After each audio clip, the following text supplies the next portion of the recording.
20 अगस्त वाला सीटेट का पेपर देने के बाद में कई कैंडिडेट के माइंड में कहीं ना कहीं ये सवाल हो रहा होगा कि इसकी जो ऑफिशियल आंसर की है वो कब आएगी, इसका जो रिजल्ट है वो कब आएगा, क्या इस एग्जाम में नॉर्मलाइजेशन होगा या नहीं होगा, अगर हमारे कब नंबर बन रहे हैं तो क्या हमारे नंबर बढ़ने वाले हैं नहीं बढ़ने वाले हैं।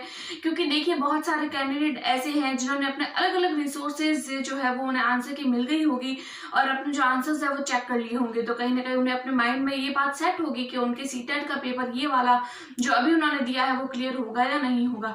तो कहीं ना कहीं ये सारे के सारे सवाल जो है वो हमारे माइंड में घूम रहे होते हैं। तो कई बार कैंडिडेट सोचते हैं कि मैंने जो आंसर की देखी थी उसमें तो मेरे 89 मार्क बन रहे हैं, बल्कि मुझे तो उसके लिए 90 मार्क पासिंग मार्क चाहिए। अगर हम कैटेगरी की बात करते हैं तो उसके लिए कुछ अलग चाहिए। तो ये सारी की सारी बातें जो है वो हमारे माइंड में कहीं ना कहीं घूमती रहती है। तो आज की वीडियो में मैं आप लोगों को बताऊंगी कि हम आपके जो नंबर है, क्या सीटेट में अगर आप लोगों के 89 मार्क बन रहे हैं तो आप क्या आपके एक दो नंबर बढ़ा के आपको पास किया जाएगा या नहीं किया जाएगा, क्या इस पेपर में नॉर्मलाइजेशन होगा, इसकी जो ऑफिशियल आंसर की है वो कब आने वाली है और इसका जो हमारा रिजल्ट है वो कब आएगा, नेक्स्ट सीटेट कब होगा, ऑफलाइन होगा ऑनलाइन होगा, इन सब के बारे में आज की वीडियो में मैं आप लोगों के साथ में डिस्कस करने वाली हूँ। तो वीडियो को आप लोग एंड तक जरूर देखिएगा। तो चलिए बिना किसी देरी के हम हमारी वीडियो को स्टार्ट करते हैं। देखिए सीटेट के अगर मैं पासिंग मार्क की बात करूं तो अगर आप लोग जनरल कैटेगरी के हैं तो देखिए जनरल कैटेगरी के लिए हमें पासिंग मार्क जो होते हैं वो 90 नंबर लाने होते हैं, 90 मार्क लाने होते हैं।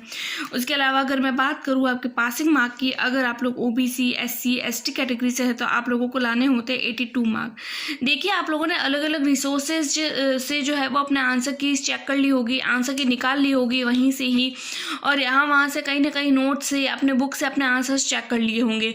लेकिन कहीं ना कहीं अगर आप लोगों को डाउट लग रहा है कि मुझे तो 90 नंबर लाने हैं लेकिन मेरे जो है वो 88 मार्क आने वाले हैं, और अगर आप लोगों को 82 पासिंग मार्क चाहिए, तो अगर आप लोगों को लगता है कि मेरे तो 81 ही आएंगे या फिर मेरे जो है वो 80 मार्क ही बन रहे हैं या फिर कुछ इससे भी कम बन रहे हैं, तो देखिए अभी आप लोगों को चिंता करने की इसके रिगार्डिंग किसी भी तरीके की कोई ज़रूरत नहीं है। क्योंकि देखिए जो ऑफिशियल आंसर की होती है, ऑफिशियल आंसर की होती है और हमारी जो जब हम खुद मैच करते हैं तो उसमें कुछ ना कुछ फ़र्क आता है। देखिए इसके पीछे भी एक बहुत बड़ा रीज़न है, ये मैं कोई तुक्के से नहीं कह रही हूँ, इसके पीछे भी एक बहुत बड़ा रीज़न है। देखिए वो रीज़न ये हो सकता है कि देखिए जब हमारी ये ऑफिशियल आंसर की आती है, सबसे पहले तो मैं आप लोगों को ये बता दूं कि हमारे आंसर की कब आने के चांस है। देखिए ये कोई ऑथेंटिक न्यूज़ नहीं है क्योंकि अभी तक इसके ऑफिशियल वेबसाइट पर हमें कुछ भी बताया नहीं गया है। यह सिर्फ और सिर्फ अनुमान लगाया जा रहा है हर बार के पेपर के हिसाब से कि इसकी जो ऑफिशियल आंसर की है वो कब आने के चांस है। तो देखिए इसकी जो ऑफिशियल आंसर की है, वैसे तो पहले बताया जा रहा था कि 10 से 12 दिन के अंदर जो है वो इसकी ऑफिशियल आंसर की जो है वो आ जाएगी, लेकिन देखिए आज 28 तारीख हो चुकी है और 8 दिन जो है वो इस पेपर को हो चुके हैं, तो लगभग या फिर तो अगस्त के लास्ट तक तो आ ही जाएगी। 31 तक हमें वेट करना होगा। अगर तब तक नहीं आती है तो हमारी ऑफिशियल आंसर की जो है वो सितंबर के फर्स्ट वीक में आ जाएगी। तो देखिए अगर मैं मार्क बढ़ाने की बात करूँ तो मैं ऐसा इसलिए बोल रही हूँ क्योंकि देखिए जब आंसर की आती है हम हमारे आंसर्स चेक करते हैं तो हमें ऑफिशियल आंसर की के और हमने जो मार्क जब चेक किए होते हैं उनमें कुछ ना कुछ हमें फ़र्क नज़र आता है। क्योंकि हम जो आंसर मानते हैं कई बार वो आंसर नहीं होता है, कई बार जो होती है वो सीबीएसई जो होता है वो अपना कुछ और आंसर मान लेता है। तो देखिए इस हिसाब से हमारे आंसर्स जो होते हैं वो अलग आ जाते हैं। तो कई बार हम मान लेते हैं कि हमारे 88 मार्क आने होते हैं, लेकिन सीबीएसई जो है वो किसी न किसी 2 क्वेश्चन में ऐसा कर लेती है कि हमारे जो है वो मार्क बढ़ के और 90 हो जाते हैं, तो हम पास हो जाते हैं।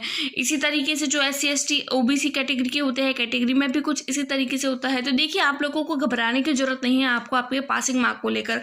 अगर आप लोगों को लगता है कि आपके 2 या 3 मार्क कम है तो कहीं ना कहीं चांसेस है कि आपके मार्क बढ़ेंगे। लेकिन अगर मैं बात करूं उससे ज़्यादा मार्क है कि आपके 4 नंबर बढ़ जाए, 5 नंबर, 6 नंबर, 10 नंबर, तो देखिए ये थोड़ा सा मुश्किल होता है क्योंकि ऑफिशियल आंसर की में और जो हम लोग चेक करते हैं उनमें इतने मार्क्स का फ़र्क नहीं आता है। उसके बाद में अगर मैं आप लोगों के साथ में डिस्कस करूँ कि हमारा जो सीटेट का रिजल्ट आएगा, रिजल्ट का वैसे वेट करने की ज़रूरत नहीं है क्योंकि देखिए जब ऑफिशियल आंसर की आ जाती है तो हमें हमारे रिजल्ट की वेट करने की ज़रूरत नहीं है। तो देखिए रिजल्ट जो है वो हमारा सेप्टेम्बर मंथ में ही आने के चांसेस हैं क्योंकि जब ऑफिशियल आंसर की आ जाती है तो उसके हफ्ते में या 2 हफ्ते के अंदर अंदर हमारा रिजल्ट जो है वो दे दिया जाता है। उसके बाद में अगर मैं आप लोगों को बताऊँ बताऊं कि देखिए नेक्स्ट सीटेट कब होगा। तो देखिए जब पिछली बार जब सीटेट हुआ था वो हुआ था ऑनलाइन, लेकिन इस बार का जो सीटेट है वो ऑफलाइन हो गया है। क्योंकि देखिए ऐसा इसलिए हुआ है क्योंकि सीटेट का एग्जाम जो है वो ऑनलाइन मोड पर था। ऑनलाइन मोड के लिए इन्हें पहले से बहुत सारी प्रिपरेशन करनी होती थी, बहुत सारी तैयारियां करनी होती है, बहुत समय देना होता है, अलग अलग शिफ्टों में होता है, फिर नॉर्मलाइजेशन होता है। लेकिन देखिए इस बार का जो पेपर है वो ऑफलाइन हुआ है, तो ऑफलाइन में ऐसा कुछ भी नहीं होता है। ऑल इंडिया में सिर्फ एक ही पेपर होता है और एक बार में ही पूरा का पूरा जो है वो सिस्टम जो है वो पेपर करवा के और फ्री हो जाता है। तो देखिए बात करें अगर मैं ऑफलाइन की और ऑनलाइन की बात करूँ तो देखिए ऑफिशियल अभी तक कुछ भी नहीं आया है, लेकिन ऑफलाइन जो पेपर है वो इस बार हुआ है, तो अगली बार भी चांस है कि ये पेपर जो है वो ऑफलाइन होगा। अभी ऑफलाइन होने के कब चांस है, तो देखिए कि जैसा कि हम लोगों को पता है कि पेपर जो है वो साल में 2 बार होता है। ये पेपर जो है इस बार अगर अगस्त में हुआ है, अगस्त में अगर देखिए अगर ये पेपर जुलाई में होता है तो फिर से दिसंबर में होता है, और अगर इस बार पेपर जो है वो हमारा अगस्त में हुआ है तो इस बार चांस है कि या तो पेपर दिसंबर में होगा या फिर जनवरी में हो जाएगा। देखिए इससे ज़्यादा डिले नहीं होने वाला है।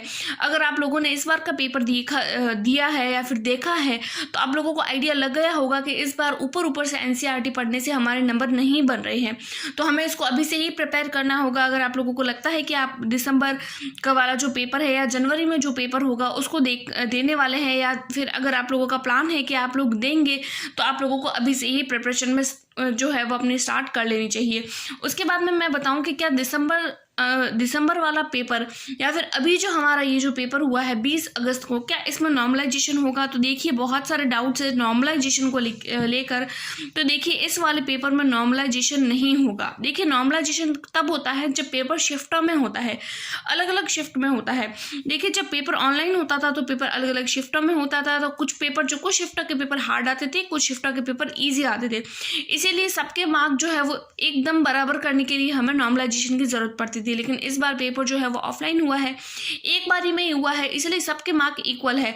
जिस क्वेश्चन के लिए जो ऑप्शन सही माना गया वो पूरे ऑल इंडिया में सब कैंडिडेट के लिए सेम ही है। तो इस बार नॉर्मलाइजेशन जो है वो नहीं होगा। तो कुछ लोगों को अगर ऐसा लग रहा है कि नॉर्मलाइजेशन के हिसाब से भी मेरे मार्क बढ़ जाएंगे, तो देखिए नॉर्मलाइजेशन तो होने वाला नहीं है। लेकिन अगर आप लोगों के कहीं ना कहीं इतने 2 या 3 मार्क कम पड़ रहे हैं तो आप लोगों को ऑफिशियल आंसर की का ज़रूर वेट करना चाहिए, क्योंकि ऑफिशियल आंसर की आने पर हो सकता है आपके मार्क बढ़ जाए। अगर सीटेट के रिगार्डिंग या किसी भी टीचिंग एग्जाम के रिगार्डिंग अगर आप लोगों को कोई भी क्वारी है, कोई भी डाउट है, तो आप मुझे कमेंट करके बता सकते हैं। आई होप सो आपको मेरी वीडियो पसंद आई होगी। मिलते हैं नेक्स्ट वीडियो में, तब तक के लिए टेक केयर, बाय बाय।